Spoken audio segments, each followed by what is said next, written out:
¿Qué debo escribir?, dijo Yegor y mojó su pluma en la tinta. Vasilisa llevaba 4 años sin ver a su hija Natalia. Tras su boda, Natalia se había marchado a San Petersburgo, desde donde les envió únicamente 2 cartas antes de desaparecer por completo de sus vidas. Desde entonces no habían vuelto a tener noticias de ella.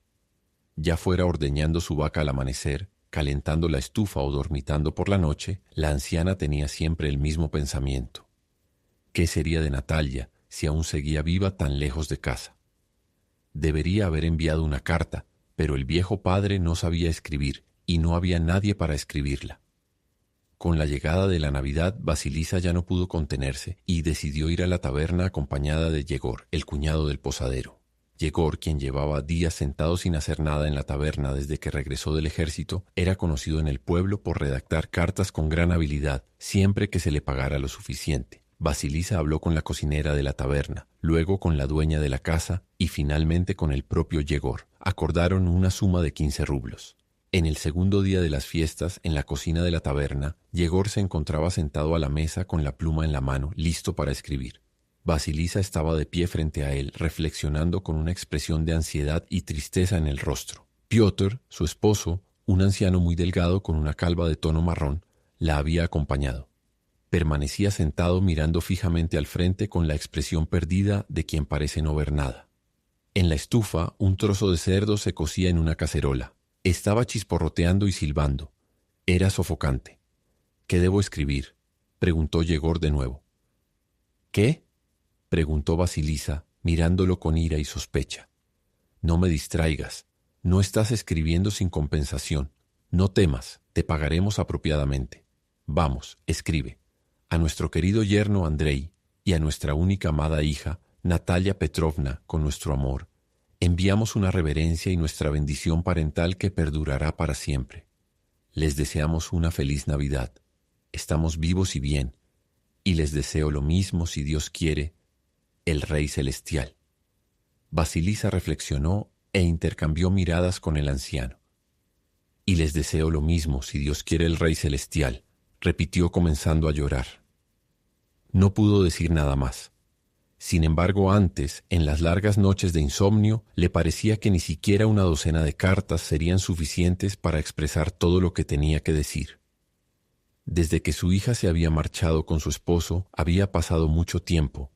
Los ancianos habían vivido sumidos en la tristeza, suspirando profundamente por las noches, como si hubieran enterrado a su hija. ¿Cuántas cosas habían sucedido en el pueblo desde entonces? Matrimonios, funerales, inviernos interminables y noches aún más largas. Hace calor, dijo Yegor desabotonándose el chaleco. Debe hacer 40 grados. ¿Qué más?, preguntó. Los ancianos guardaron silencio. Chúenos. ¿A qué se dedica su yerno en San Petersburgo?, preguntó Yegor. Era soldado, mi buen amigo, respondió el anciano con voz débil. Dejó el servicio al mismo tiempo que tú. Era soldado, y ahora seguramente está en Petersburgo en un establecimiento hidroterápico. El doctor trata a los enfermos con agua, así que él sin duda es portero de la casa del doctor. Aquí está escrito, dijo la anciana sacando una carta de su bolsillo. Lo recibimos de Natalia. Vaya a saber cuándo. Tal vez ya no estén en este mundo. Yegor pensó un poco y comenzó a escribir rápidamente. En el presente, escribió. Ya que tu destino por tu propia acción te destinó a la carrera militar, te aconsejamos que consultes el Código de Infracciones Disciplinarias y las leyes fundamentales del Ministerio de Guerra, y verás en esa ley la civilización de los funcionarios del Ministerio de Guerra. Mientras escribía, Yegor leía en voz alta lo que iba poniendo en el papel, mientras Vasilisa en silencio reflexionaba sobre qué debía incluir en la carta. Pensaba en la gran necesidad que habían pasado el año anterior, en cómo el maíz no había alcanzado ni siquiera hasta Navidad y en cómo se vieron obligados a vender su única vaca. Quería pedir dinero, contar que el viejo padre estaba frecuentemente enfermo y que pronto con toda probabilidad entregaría su alma a Dios, pero no sabía cómo expresar todo aquello en palabras, qué debía mencionar primero y qué después. Toma nota, continuó Yegor escribiendo. En el volumen 5 de las regulaciones del ejército, soldado es un sustantivo común y propio. Un soldado de primer rango se llama general y del último un raso. El anciano movió sus labios y dijo suavemente: estaría bien ver a los nietos. —¿Cuáles nietos? —preguntó la anciana y lo miró con enojo. —Quizás no hay ninguno. —Bueno, pero quizás sí los haya. ¿Quién sabe? Y por lo tanto puedes juzgar. Yegor se apresuró a escribir. ¿Cuál es el enemigo externo y cuál es el enemigo interno? El más importante de nuestros enemigos internos es Baco. La pluma chirrió, ejecutando sobre el papel arabescos como anzuelos. Yegor se apresuraba y leía cada línea varias veces. Estaba sentado en un taburete extendiendo sus pies anchos bajo la mesa, bien alimentado, rebosante de salud, con un rostro tosco y una nuca de toro rojo. Yegor encarnaba la vulgaridad misma. Tosco, arrogante, con un aire de invencibilidad, orgulloso de haber nacido y crecido en una taberna. Basilisa reconocía perfectamente esa vulgaridad, aunque le resultaba imposible describirla con palabras. Lo único que podía hacer era observar a Yegor con una mezcla de enojo y desconfianza. Su cabeza comenzaba a dolerle, y sus pensamientos estaban confundidos por el sonido de su voz y sus palabras ininteligibles, por el calor y el aire sofocante, y no dijo nada ni pensó en nada, sino que simplemente esperaba a que él terminara de garabatear. Pero el anciano miraba con plena confianza. Confiaba en su vieja esposa, que lo había llevado hasta allí, y también en Yegor. Cuando mencionó el establecimiento hidroterápico, era evidente que creía firmemente en él y en las propiedades curativas del agua. Habiendo terminado la carta, Yegor se levantó y la leyó completamente de nuevo desde el principio. El anciano no entendía, pero asintió con la cabeza confiado. «Está bien, es fluido», dijo. «Dios te dé salud». «Está bien». Pusieron sobre la mesa 15 rublos y salieron de la taberna. El anciano miraba inmóvil al frente como si fuera ciego, y en su rostro estaba escrita una confianza absoluta. Pero cuando Basilisa salió de la taberna, saludó enojada al perro. La anciana no durmió en toda la noche. Estaba perturbada por los pensamientos, y al amanecer se levantó, dijo sus oraciones y fue a la estación a enviar la carta. Eran casi 12 kilómetros de caminata. El establecimiento hidropático del Dr. Mosselweiser funcionaba el día de Año Nuevo exactamente como en días ordinarios.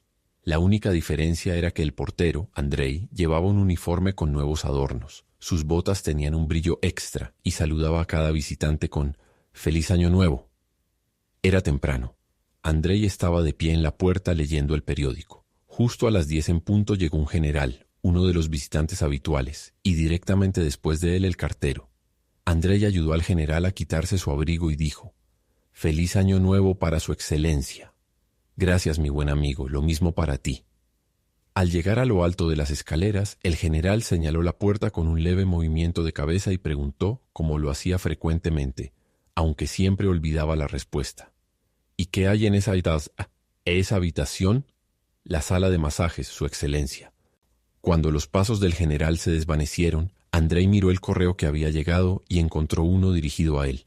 Lo rompió, leyó varias líneas, luego, mirando el periódico, caminó sin prisa hacia su propia habitación, que estaba abajo cerca de al final del pasillo. Su esposa Natalia estaba sentada en la cama, alimentando a su bebé. Otro niño, el mayor, estaba de pie al lado, apoyando su cabeza rizada en la rodilla de ella. Un tercero estaba dormido en la cama. Entrando en la habitación, Andrei le dio a su esposa la carta y dijo: «Del campo, supongo». Luego salió de nuevo sin apartar la vista del papel. Podía escuchar a Natalia con voz temblorosa, leyendo las primeras líneas. Apenas logró leerlas. No pudo continuar. Aquellas palabras bastaron. Comenzó a llorar, abrazando y besando a su hijo mayor, mientras hablaba entre sollozos, en un estado en el que era difícil saber si reía o lloraba. «Es de la abuela, del abuelo», decía, «del campo, la Madre Celestial, los santos y los mártires. La nieve se acumula bajo los tejados. Los árboles están cubiertos de un blanco puro. Los chicos se deslizan en pequeños trineos, y el querido abuelo calvo está junto a la estufa, y hay un pequeño perro amarillo. Mis queridos». Andrei, al escuchar esto, recordó que su esposa en 3 o 4 ocasiones le había dado cartas y le había pedido que las enviara al campo, pero siempre algún asunto importante se lo había impedido. No las había enviado y las cartas de alguna manera se perdieron. «Y bueno, los conejitos corren por los campos», continuó Natalia cantando, besando a su hijo y derramando lágrimas. El abuelo es amable y gentil. La abuela también es buena, de buen corazón. Son cálidos en el campo, temen a Dios. Y hay una pequeña iglesia en el pueblo. Los campesinos cantan en el coro. Andrei regresó a su habitación para fumar un poco hasta que hubo otro timbre en la puerta y Natalia se quedó en silencio y se secó los ojos, aunque sus labios todavía temblaban. Ella le tenía mucho miedo a él. ¡Oh, cuánto miedo le tenía! Temblaba y se aterrorizaba con el sonido de sus pasos, con la mirada en sus ojos, y no se atrevía a pronunciar una palabra en su presencia. Andrei encendió un cigarrillo, pero en ese mismo momento hubo un timbre desde arriba. Apagó su cigarrillo y, asumiendo un semblante muy grave, se apresuró a la puerta principal. El general estaba bajando las escaleras, fresco y sonrosado después de su baño. «¿Y qué hay en esa habitación?», preguntó señalando una puerta. Andrei puso rápidamente sus manos hacia las costuras de sus pantalones y pronunció en voz alta: «Es la sala de reposo, Su Excelencia». El fin.